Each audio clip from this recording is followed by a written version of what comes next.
My self Rakesh Kumar, science teacher of Shivaji group of institution.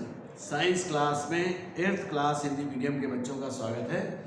तो बच्चों, revision class में chapter रक्त की संरचना का रिवीजन आज इस क्लास में करेंगे, जिसमें आगे है रुधिर के कार्य, यानी रक्त हमारे शरीर में क्या क्या कार्य करता है। तो रुधिर के कार्य बहुत महत्वपूर्ण कार्य होते हैं। जैसे नंबर 1 में देखिए, रुधिर ऑक्सीजन का परिवहन। रुधिर ऑक्सीजन का परिवहन एवं कार्बन डाइऑक्साइड का निस्तारण करता है।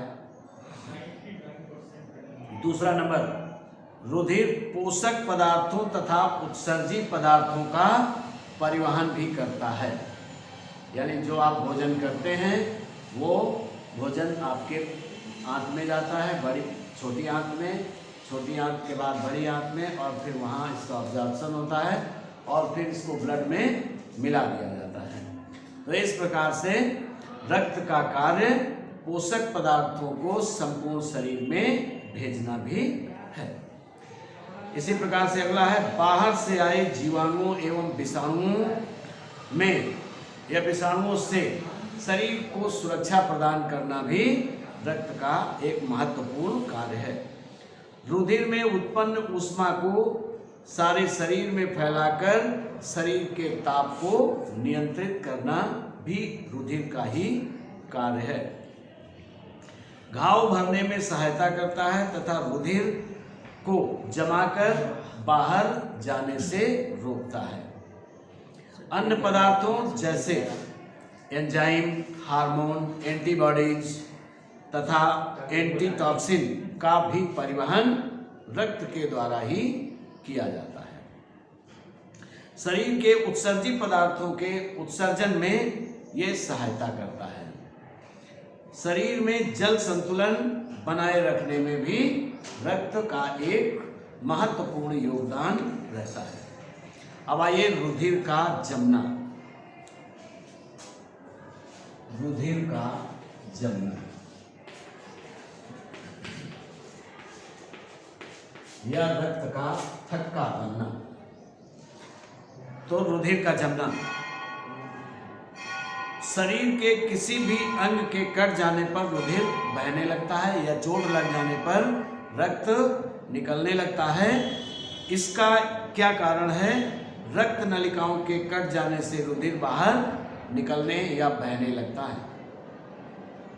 बहता रक्त थोड़े समय बाद गाढ़ा होने लगता है और अंत में एक परत की तरह घाव के ऊपर जम जाता है। रुधिर के जमने के बाद कटे स्थान के क्षतिग्रस्त ऊतक से एक प्रकार का हल्का पीले रंग का एक द्रव निकलता है, जिसको हम सीरम कहते हैं, रक्त सीरम।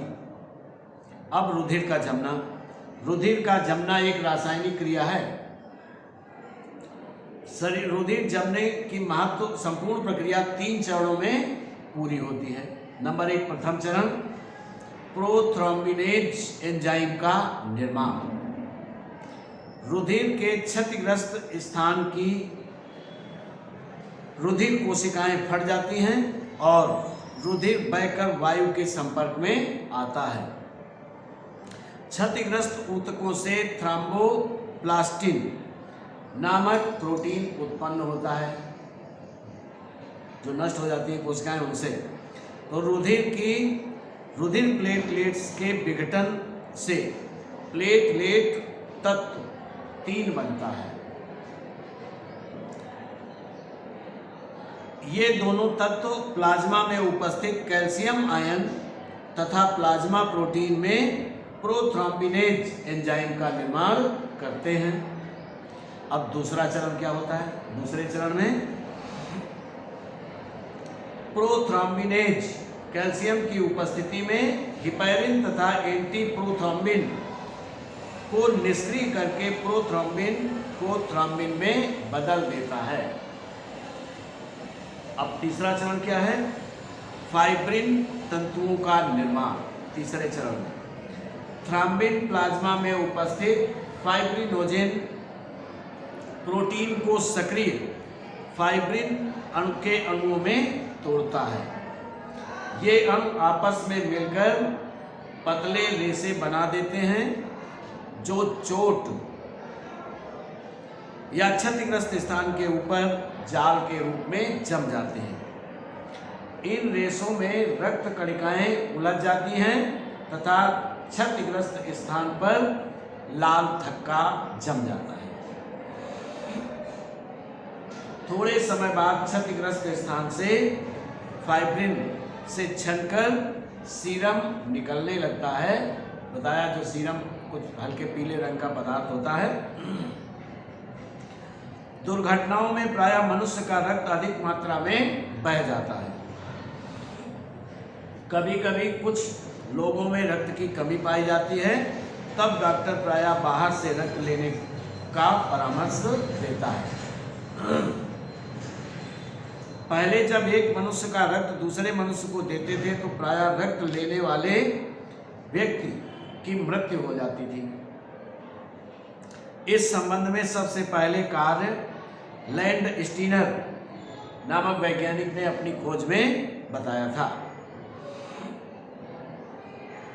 तो इस प्रकार से तो रक्त देने वाले को रक्त लेने वाले के रक्त में पहुंचकर थक्के के जमने लगते थे, जिससे ग्राही की मृत्यु हो जाती थी।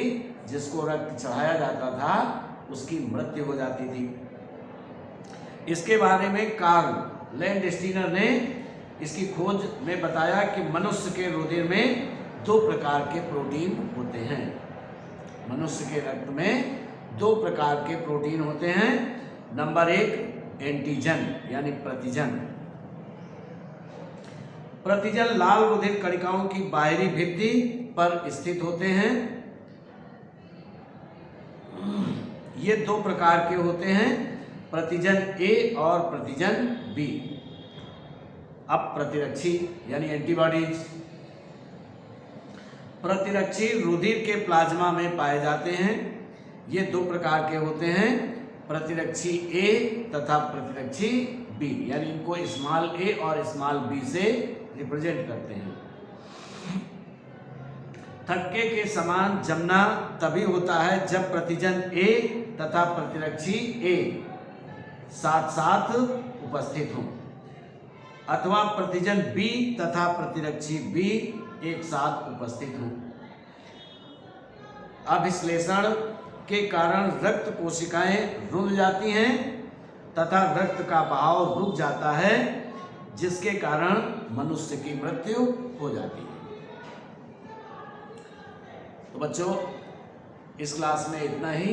आगे नेक्स्ट क्लास में यानी रुधिर बैंक या रुधिर आधान के बारे में हम आपको बताएंगे। Thank you.